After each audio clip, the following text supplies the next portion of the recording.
थे, उन्होंने क्या किया, उसी में से एक कमीना सा अच्छा सा प्यारा सा दुलारा सा बच्चा निकल करके खड़ा होकर के कहता है सर। हेरोडेटस कहता है क्या है बेटा। जय हिंद। आज का टॉपिक है हिस्ट्री ऑफ इंडिया, यानी हिस्ट्री का इतिहास क्या है, यानी हिस्ट्री जो है वो कैसे बना है। तो चलिए आज की वीडियो को स्टार्ट करते हैं बिना टाइम वेस्ट किए हुए। तो चलिए देखिए हिस्ट्री जो है, हिस्ट्री क्या है। सबसे पहले हमारा टॉपिक होगा दोस्तों हिस्ट्री, यानी हिस्ट्री यानी इतिहास। इसको हिंदी में कहते हैं दोस्तों इतिहास। ये अच्छी से वाकिफ है आप सभी लोग।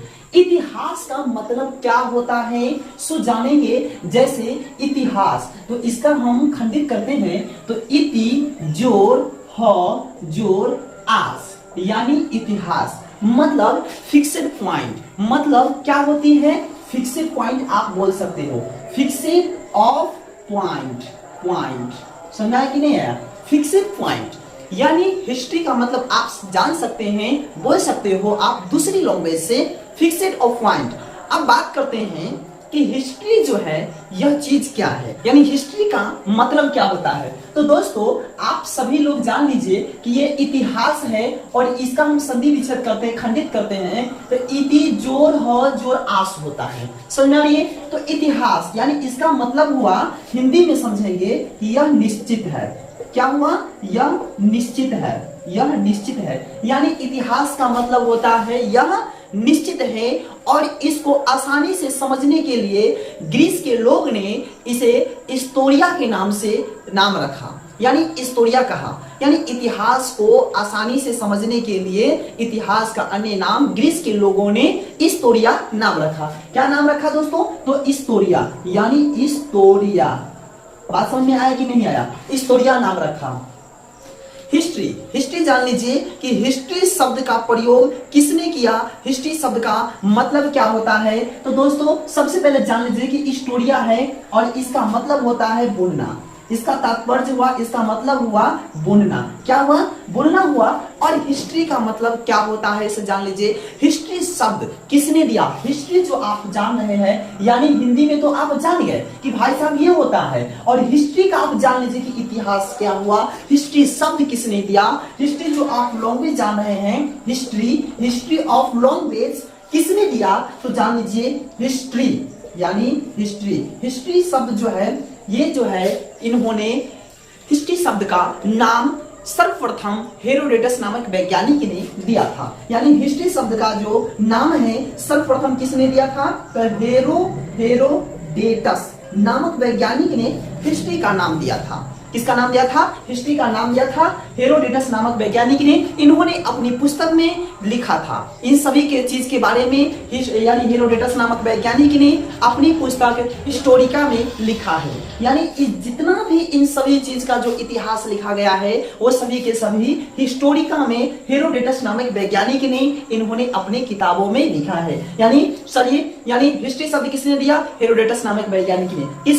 किस बुक में लिखा है, तो हिस्टोरिका बुक में लिखा है। चलिए ठीक से समझ लीजिए फिर ध्यान से। यानी इतिहास का यानी मतलब क्या होता है, तो आप इसे फिक्स्ड पॉइंट के नाम से जान सकते हैं। किसके नाम से जान सकते हैं, फिक्स्ड पॉइंट के नाम से जान सकते हैं। और इतिहास का हिंदी मीनिंग के नाम से अगर जानते हैं तो यह इसका मतलब होता है यह निश्चित है। इसका मतलब होता है यह निश्चित है। समझ आ रही है। अब जानते हैं इंग्लिश में जिसको बोलते हैं हिस्ट्री। तो हिस्ट्री शब्द किसने दिया, हिस्ट्री का मतलब क्या होता है, सो जान लीजिए हिस्ट्री शब्द जो है हेरोडेटस नामक वैज्ञानिक ने दिया था या इन्होंने अपने बुक में लिखा था। ये सभी के सभी इन सभी का कहानी लिखा था। अब इसका कहानी देख लीजिए। एक और क्वेश्चन पूछ सकता है, जैसे कहते हैं हिस्ट्री ऑफ फादर, यानी इतिहास का पिता किसे कहा जाता है या इतिहास का जनक किसे कहा जाता है, तो हेरोडेटस को कहा जाता है। दोस्तों उम्मीद है कि आप सभी लोगों को समझ में आ रहा होगा। अब चलते हैं नेक्स्ट टॉपिक की ओर। जैसे कि मान लीजिए कि ये इतिहास हो गई, ठीक है। अब नेक्स्ट टॉपिक देख लीजिए।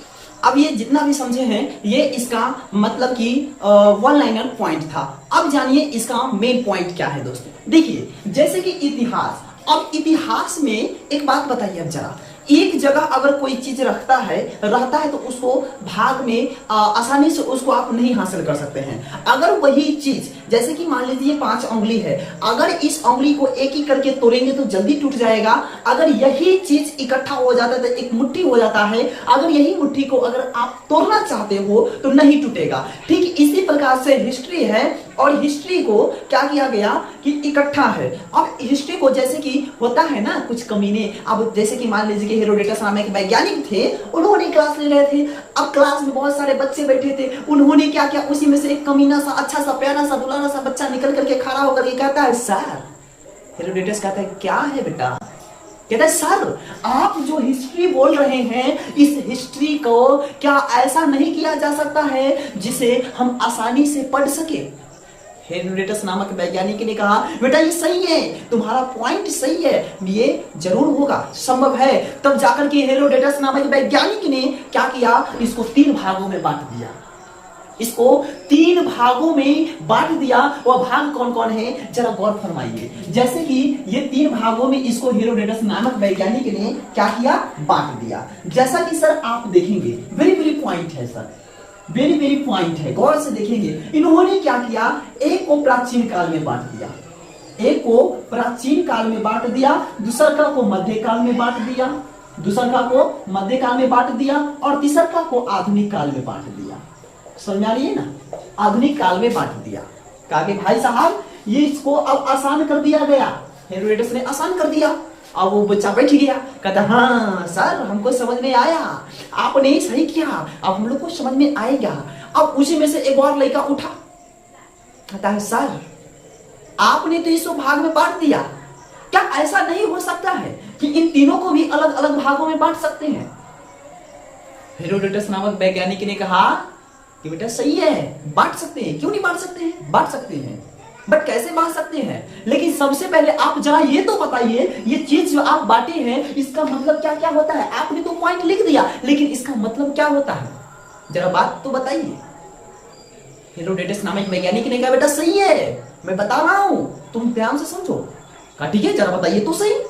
अब कहा देखिए, कहा कि प्राचीन काल की मतलब क्या है, मध्यकाल की मतलब क्या है, आधुनिक काल की मतलब क्या है, जरा गौर फरमा करके सुनिएगा।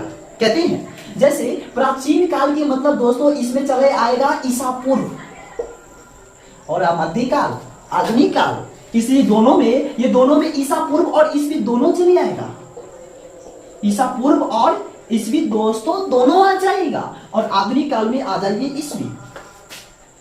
कहते हैं मैंने जस्ट समझाया ठीक से, ईसा पूर्व की मतलब उल्टा, जैसे पढ़ते हैं बचपन में पढ़े होंगे 100, 99, 98, 97, 96, 95, 94, 93, 92, 91, 90, 89 पढ़े हैं ना भाई साहब?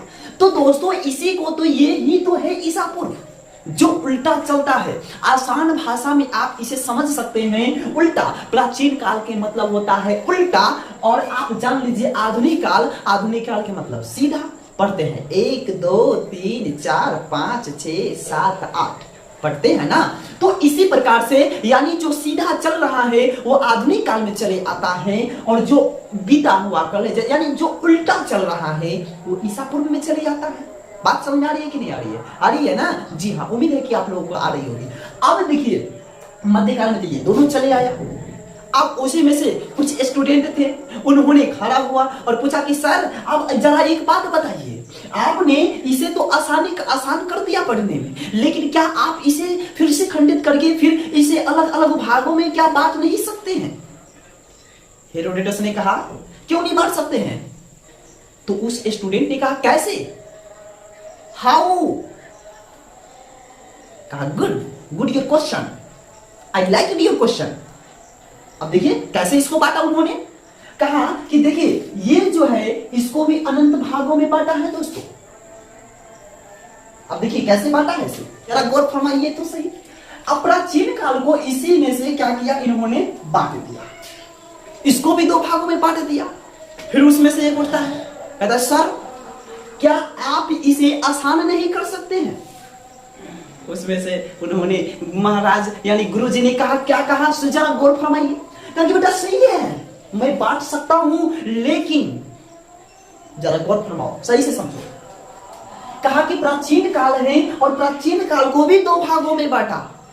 अब स्वाभाविक है मेरे दोस्तों कि जितना खंड आप टुकड़ा करते हो, याद रखना वो उतना ही कमजोर होता चला जाता है।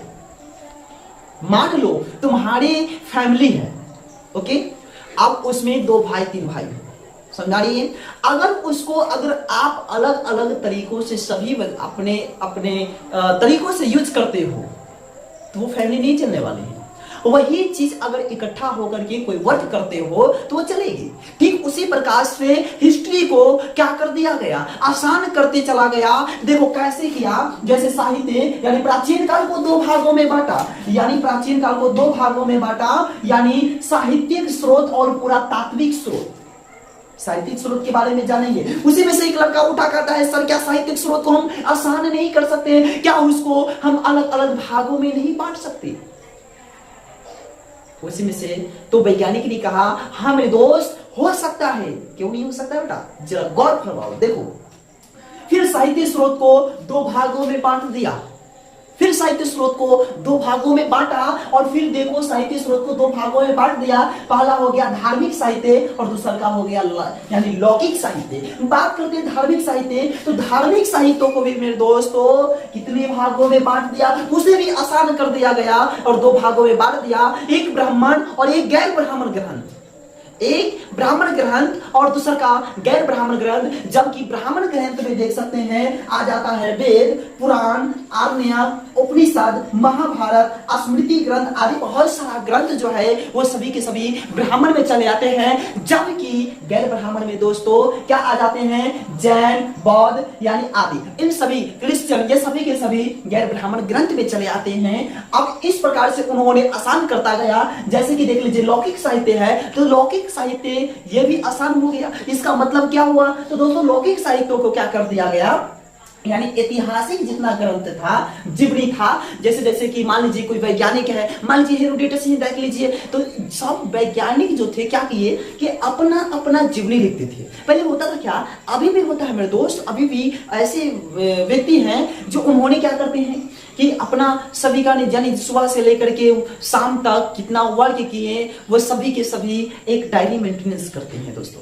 तो वो डायरी मेंटेनेंस करके वो अपना जीवनी लिखते हैं और वो सभी के सभी जितना जीवनी आ जाते हैं वो सभी के सभी लौकिक साहित्य में चले आ जाते हैं। क्वेश्चन में पूछ देगा कि लौकिक साहित्य में कौन कौन से चीज चले आते हैं, तो दोस्तों जीवनी यानी जीवनी चले आते हैं, ऐतिहासिक ग्रंथ चले आते हैं, ये सभी के सभी लौकिक ग्रंथ में चले आते हैं मेरे दोस्त। अब जाकर के अब बात समझिए कि पुरातात्विक स्रोत बच जाता है, तो पुरातात्विक स्रोत को भी तो बांटा था इन्होंने। तो पुरातात्विक स्रोत का मतलब उसी में से कुछ लड़का उठा कहा कि सर पुरातात्विक स्रोत का जरा पूरा फुल फॉर्म यानी पूरा डिटेल्स तो बताइए।